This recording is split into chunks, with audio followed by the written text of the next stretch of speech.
Last breath एक वास्तविक घटना पर आधारित थ्रिलर फिल्म है जो 2012 में नॉर्थ सी में हुई एक खतरनाक डाइविंग दुर्घटना को दर्शाती है। फिल्म की कहानी क्रिस लेमंस नामक एक सैचुरेशन डाइवर के इर्द गिर्द घूमती है जो 2012 में एक ऑयल पाइपलाइन की मरम्मत के दौरान लगभग 330 फीट नीचे गहराई में फंस जाता है और किसी टेक्निकल खराबी के कारण क्रिस का जीवनदायिनी अम्बिलिकल केबल टूट जाती है।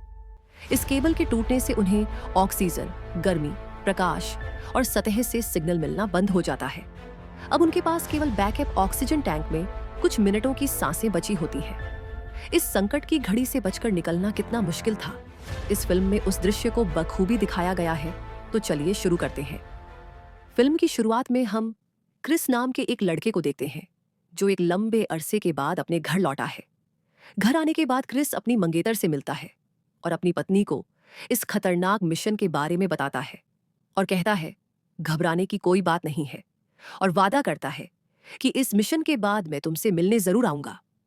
मंगेतर घबराई हुई थी, पर फिर भी क्रिस कुछ समय बाद अपने मिशन के लिए निकल जाता है और वहां जाकर अपने दोस्तों से मिलता है। फिर थोड़ी देर बाद सभी एक जगह पर इकट्ठा होते हैं और फिर क्रेग नाम का आदमी आता है और वो मिशन के बारे में डिस्कस करता है और कहता है कि अगले 28 दिनों तक तुम लोग इस डिपो में रहने वाले हो और तुम लोगों पर 300 फीट तक का दबाव रहेगा। हम सब मिलकर पाइपलाइन का एक हिस्सा बदलेंगे और गैस का फ्लो नहीं रुकना चाहिए। इसके बाद कप्तान लोगों को 3 अलग अलग टीम में बांट देता है। फिर सभी लोग अपने अपने चैम्बर में चले जाते हैं और जहाज पोर्ट से निकल जाती है और वहां रुकती है जहां से सभी को समुद्र की गहराई में जाना था। फिर थोड़ी देर में कप्तान यह अनाउंस करता है कि सभी लोग समुद्र की गहराई में जाने के लिए रेडी हो जाओ और टीम ए सबसे पहले नीचे जाएगा। फिर टीम ए अपने चैम्बर से निकलकर वेट पॉट में चला जाता है और फिर वेट पॉट को समुद्र में छोड़ दिया जाता है। थोड़ी देर में सभी लोग 300 फुट नीचे समुद्र की गहराई में चला जाता है।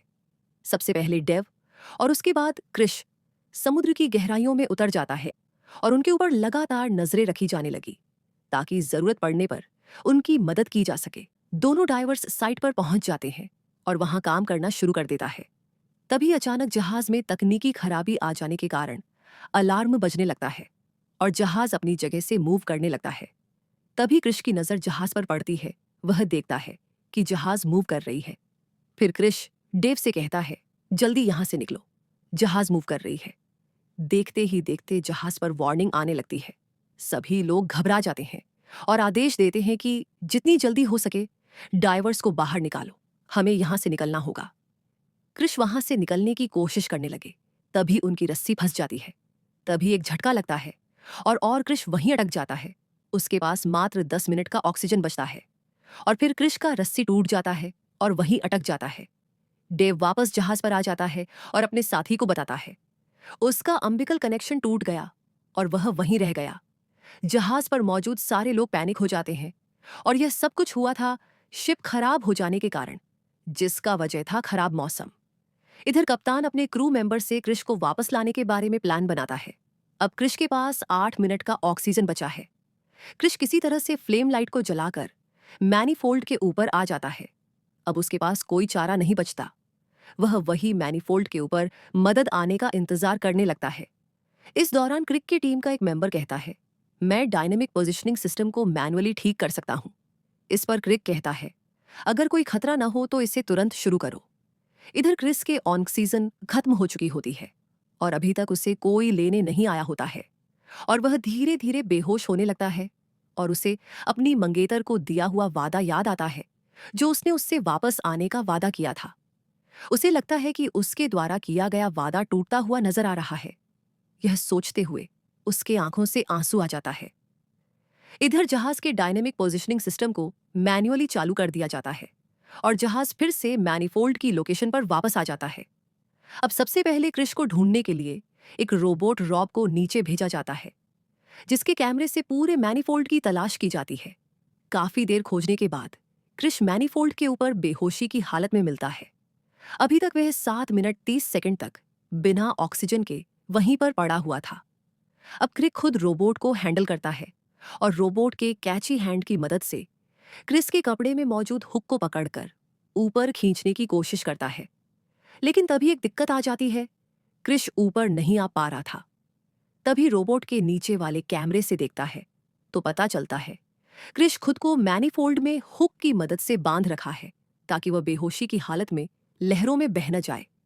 अब तक क्रिश 16 मिनट से ज्यादा बिना ऑक्सीजन के पानी के अंदर होता है। अब क्रिक डेव को नीचे भेजता है और कहता है क्रिश को वापस लेकर आओ। देव जल्दी से नीचे जाता है और क्रिश को मैनीफोल्ड से निकालकर अपने हुक से जोड़ लेता है। लेकिन अब समस्या और बड़ी हो जाती है। जब डेव क्रिश को खींचकर ऊपर लेकर आने लगता है तब उससे उसका शरीर हाई प्रेशर और ऑक्सीजन सिलेंडर के चलते बहुत ज्यादा भारी हो जाता है। वह उसे ऊपर खींच नहीं पा रहा होता है। फिर भी डेव किसी तरह क्रिश को खींचकर ऊपर तो ले आता है, लेकिन उसकी अब सांस नहीं चल रही होती है। अब तक करीब 28 मिनट बिना ऑक्सीजन के बीत चुका था, लेकिन डंकन हार नहीं मानता है। वह तुरंत क्रिश के नाक बंद करता है और अपनी मुंह से सांस देना शुरू करता है। उसकी आंखों में यह उम्मीद थी कि शायद अभी भी कुछ हो सकता है।